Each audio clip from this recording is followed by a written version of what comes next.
Alright, omuyizi abuuza ekibuuzo agambye praise God, my pastors are Mariam 15 years. My question is, how can I be perfect in God's presence? I really like to be in good terms with God. Pastor Vicky, omuyizi wa myaka 15, my God, ala negombeseza. Simanyi ku myaka 15 banali nkola biki.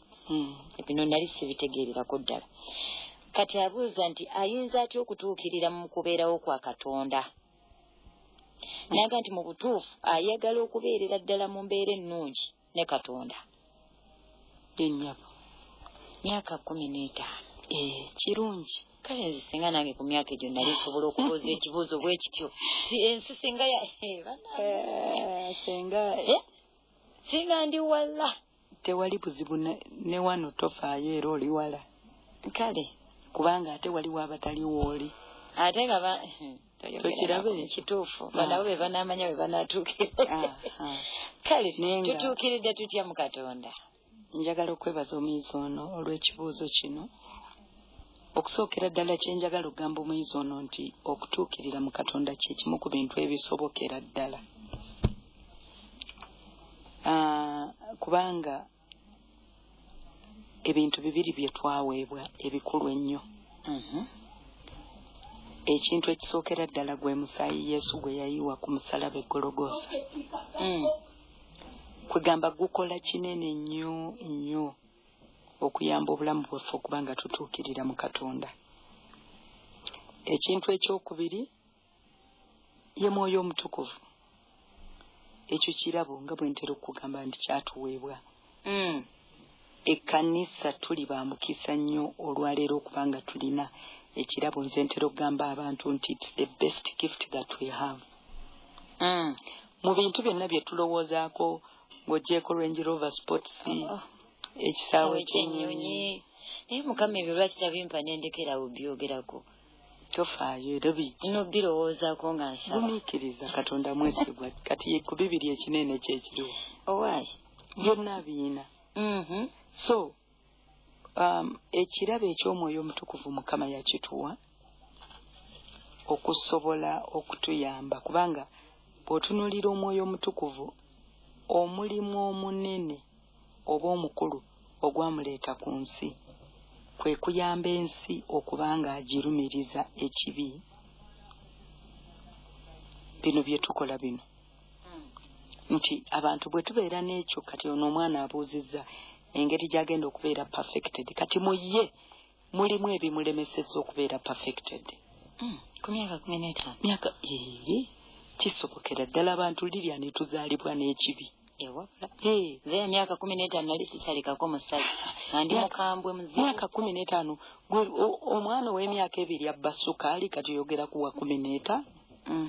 Yate lwaki ngenze wala ku w'emyaka 2 bwe tumulaba nga ne kubeera atabukirako n'akyankala ng'oludda oddimuwa n'olimuwa n'akuluma bulumi n'agamba nti obwedde okola ki? Tobalaba? Kati ate bw'aluma erirenga ng'alinga ye n'akuba oluyi. So ebintu bingi ebibeera mu ffe ebitulemesa okuba nga tutuukiridde mu maaso ga Mukama. Kati oyogedde ku busungu. Tosobola kuba na busungu n'otuukirira. Ebintu nga okweraliikirira bibeera mu mutima ne bikulemesa okutuukirira. Ennaku okutya n'otya buli kimu, n'otya ebigambo by'abantu, n'otya embeera, n'otya okwogerwako. Kwegamba gwenga buli kimu kikukola ki? Kikutiisa okwemulugunya. Abantu liryani twemulugunya. N'obuuza Mukama ebibuuzo n'omuyombesa n'okola kino. Obubbi bantu tetwagala kuwa kimu kya 10. Tusobola abaami tulyazaamanya tukola buli kintu kyonna. Ensigo y'ekibi yajja n'egwa mu mwana w'omuntu n'aba nga asobola okukola ekintu kyonna. Kati ono omwana bambi simanyi nangeri gye yategeera mu kintu kino era nga bw'ogambye. Naye kye njagala okugamba mukwano gwange, Omwoyo Omutukuvu buli lwakulumiriza ekibi ekyo nno tukisaba busabi n'omuga Omwoyo Omutukuvu jangu obeere ng'onnumiriza ekibi ekiri mu bulamu bwange. Kati bw'atulumiriza ekibi n'omusango atusindika mu kwenenya. buli lwakulumiriza ekibi oba oyagala oba toyagala omaliriza weenenyeza. Kati ate buli lwe tugwa mu maaso ga Mukama okwenenya, bamalayika nga bajja nga batunaaza n'omusaayi gwa Yesu Kristo ogwayibwa ku lusozi Gologoosa. Ate gwo kasita guyiika ku kibi kiddako okutuukirira. Tewali kibi kya muntu musaayi gwa Yesu kye gutasobola. Bw'agamba wano olugambo gujjawo, obwenzi gunaaza. Naye gulejjerawo ddala ne bitaddamu kubeera ku muntu oba gusangula bino ebiba bimaze okukola kekko. Ekko litya kikyotegeeza. Kyengamba kati nga olaba jjo wasomeseza no ku busungwe nga obwenenyereza ebbanga naye nga era bwenenya n'olowooza guze ne gukunaaza ate era ne busigala nga bukyakola ki nga bukyaliwo. Kati kyembuza bwoga nti gunaaza ko kino ky'okoze like enyenze kituufu omusango omumaze okugukola ne gujja ne gujjawo ekyo ekibi kyenkoze. Oba bwe gujja okunaaza gusimbulira ddala paka munda muli oguntu ne gufulumira ddala. Kisinziira ku ssaala yo gwe nsaba gy'ogisabye. Ate gisaakuwadde ekyawandiikibwa ekya Matayo ekyagambye nti buli kisimbe Katonda ky'atasimba kirisimbulizibwa. Kati kisinziira ku ngeri gy'osengeseemu essaala yo.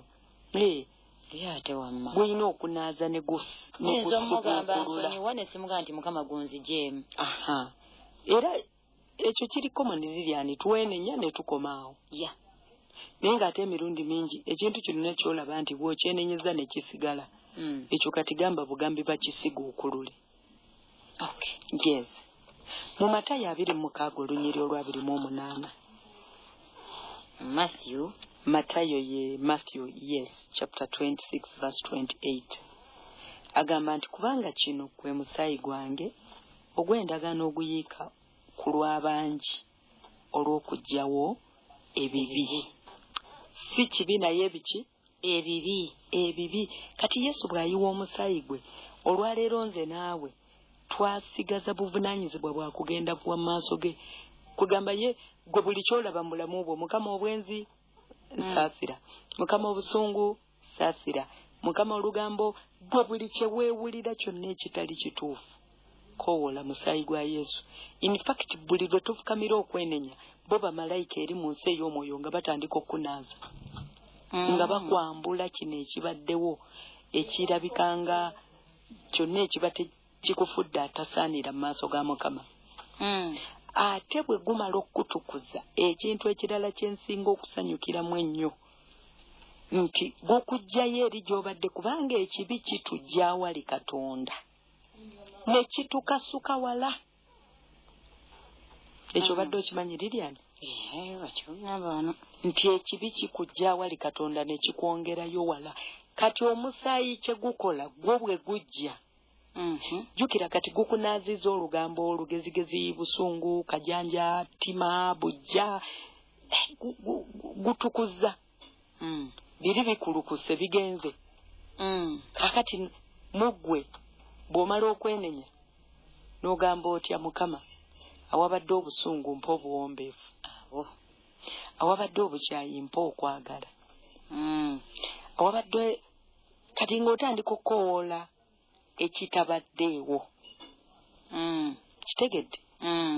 Kati bwe tumala okufuna okwagala ne tufuna emirembe ne tufuna essanyu ne tufuna kyonna kati kino ekituleetera okufaanana Katonda, munnange egaapu eri ebaddewo ng'evaawo.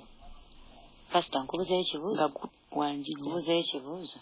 Kubanga olina kyotulaze wano nti okutuukirira mu Katonda tulina kutambulira mu kwenenya. Buli wenneenenya nga ntuukirira mu Katonda. Bwe weenenya, okwenenya kujjawo kibi. Anti ekibi we kivaawo. Okwenenya tekuleetera muntu kutuukirira. Bw'omala okwenenya ate olina okusaba Omwoyo Omutukuvu akuteekemu embala ey'obwa Katonda. Kati eyo embala yeekuleetera okutuukirira mu Katonda. Ontegedde? Bwe neenenya mba ate nnyina okusaba Omwoyo Omutukuvu. Kaakati awo mmanya ntya nti embala eyo enzizeemu. Okay, ndaba sikyakola kibi kye mbadde nkola. Kaakati Lilian, kankubuuza ekibuuzo. Lilian, bwe mba ndi muyombi ntegeere ntya nga nga nasumululwa mu kuyomba nga tokyanyombesa nguzi olaba bwokituuse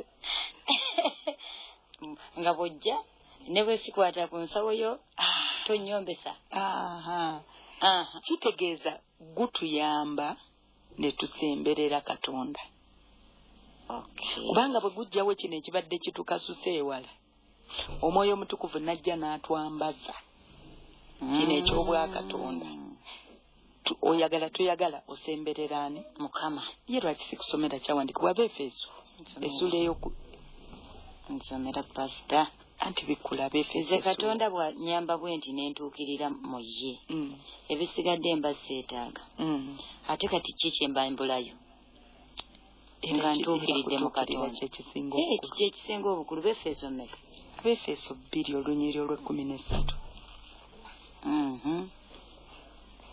Vision. Yes, essula ey'okubiri n'olunyiriri olw'13. Bayibuli egamba bw'eti, naye kaakano mu Kristo Yesu mwe mwali ewala edda.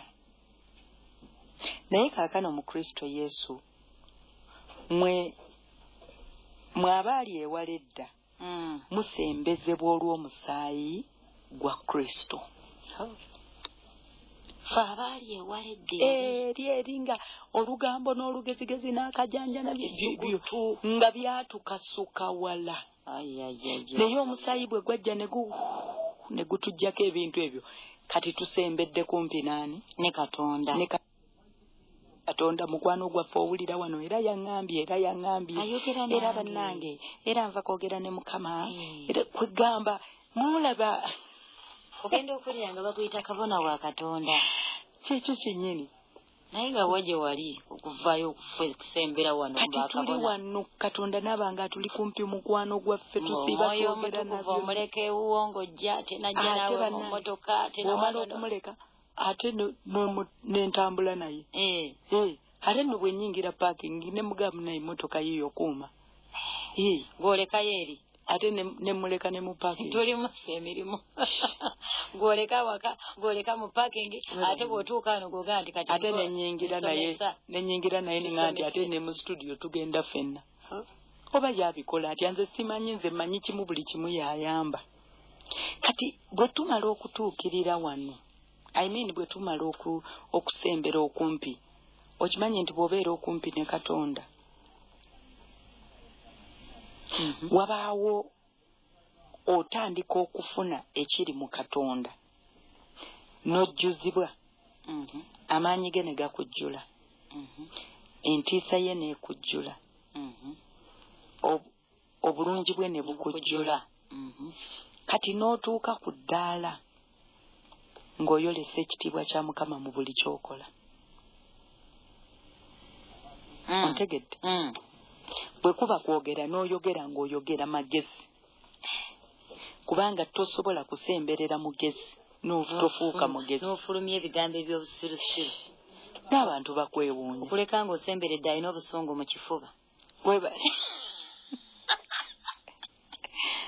Wayize nnyo mwana. Nze nkyabiddamu. Kati buli bwe tusembera okumpi ne Katonda. Liliani, awo okubikkulirwa kati nga kwa Katonda.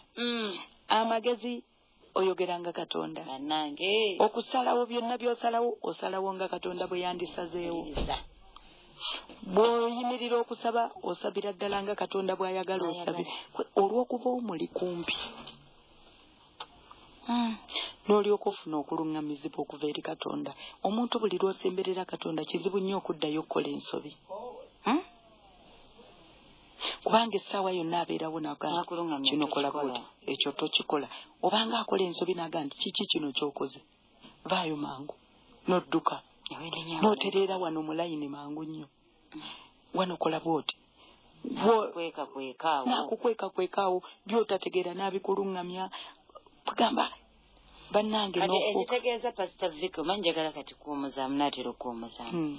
Ekitegeeza bwe ndabanga ntandise okukola ebyo Katonda by'ayagala, kambeerera akabonero akalaga nti ntandise okutuukirira mu Katonda. Gwate maanyi kyagakuleetera okukola Katonda by'ayagala. kubanga nze nalowoozanga era kino ekigambo nze bwe bakyogera okutuukirira mu Katonda ndaba omuntu atayonoona ataliiko wadde ebbala ataliiko wadde akamogo kugamba nga ye atunulanga Katonda okitegeera awo nempulya nti omuntu aba atuukiridde okufaananira ddala nga Katonda nenzira munda yange nembuuza ekibuuzo oyo ali ku nsi kuno kwe tuli oba tunaatuukirira tutuuseeyo Lilian tugenda kutuukirira nga tuli wano ku nsi wano ekintu kye bayita okutuukirira leka kiwanvuya nnyo si kiwanvuza nze bwe ntyo bwe ndaba kyekitegeeza kujjawo kiri ekibadde mu ggwe ekibadde kikufaananya sitaani otyo okuyita mu kwenenya nga bwe nkunyonyodde ate bwe tumala okwenenya n'okoowola omwoyo omutukuvu najja n'akuteekamu embala ey'obwakatonda n'otandika okukola ebintu nga Katonda bw'abyagala.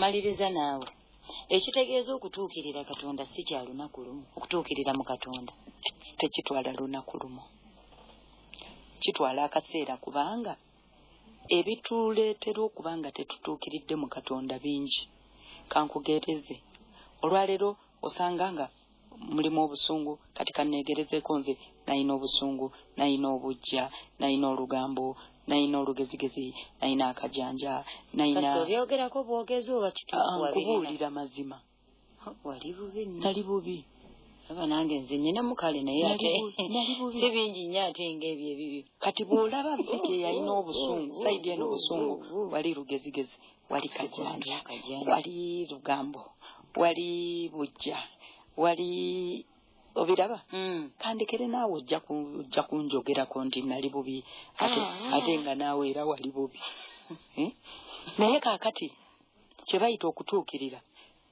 ebbanga lyemaze nga ndi mu maaso ga Mukama okwata kimu ku kimu Mukama obusungu Mukama obusungu obwo nno n'obwerijjako leero enkya ne zivaako luli enkya ne balanga ekisiibo ekyessatu n'ogamba ku luno lwokka bugenda Mukama obusungu oba oli awo mu ky'ettaano n'obaluka mpola mpola naye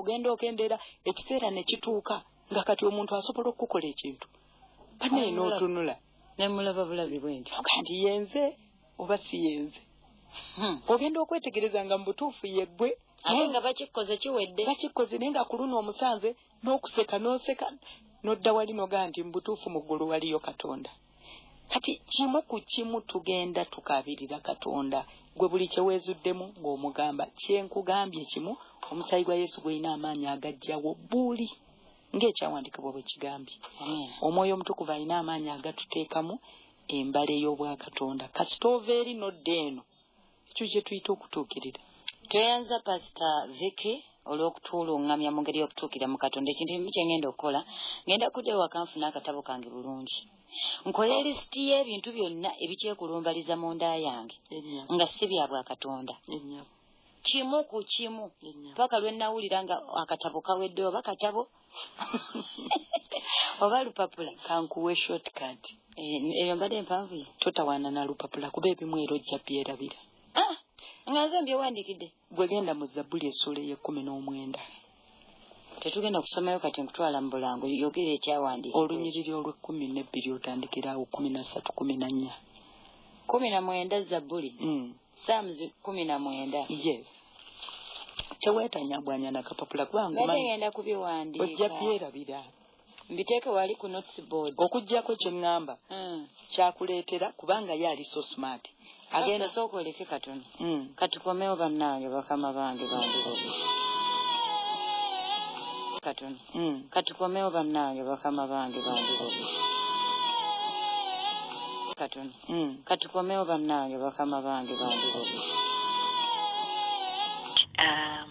kakati Zabbuli essula ey'e19 olunyiriri okutandikira ku lw'12 paka ku lw'14 that is Psalms 19 verse 12 to 14 ate nyamalayo ebibi byange byonna gwewuliriza bayibuli egamba bweti ani ayinza okukebera ebyonoono bye kibuuzo ekyo kibuuzo kubanga era tewali asobola ne bw'onootuula ku kasaatetu tojja bimalayo byonna waliwo ebijja okwekweka Dawudi yasaba Sara gyenjagala tusabe n'agamba nti onnongoose mu bibi ebikisibwa byogenda okuteekako mu ssaate tubbye bino by'omanyiiko byokka kumbi ate waliyo ebibaawo nga n'okubimanya tokola ki nga sibimanyi nga tobimanyi ne Pasifiki Mukama yakuwa omwoyo w'okubikkulirwa kuba ekyo mbadde sikirowooza nti waliyo bye simanyi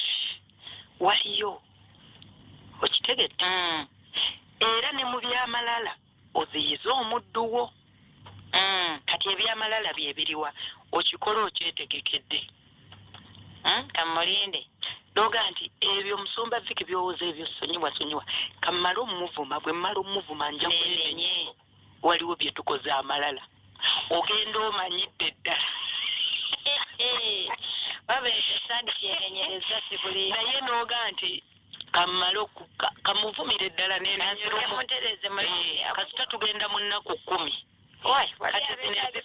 okugambako zino ezisigadde kamala omwatulira n'olinnya n'ogenda n'oga nti ekindeese kino na kino n'ovaayo n'obuuza nti 10 zaddi naye ate Pastor Viki gw'oyogedde nti kamala omwatulira bayibuli etugamba bw'okuba saddaaka yonna n'ojjukira ng'olina ensonga ku Oluganda teekaawo saddaaka yo osooka oddeyo otereeza ensonga ekyo tekiba kuteeka wano nkota yange y'ettooke gye mbadde ndeeta okuwaayo n'ensooka n'enzirayo n'enjatulira Owooluganda ne mmuga nti naye munnange nno nakunyiigira olw'okugenda ng'ondaalaasa ku kyalo kyonna nga bwe nakola kino na kino ekintu ekyo mbadde nakunyiigira awo mba simwatulidde kwegamba engeri gy'okireetamu nkulu Lilian omuntu ayomba aba mulala nnyo kwona agenza okutereeza ensonga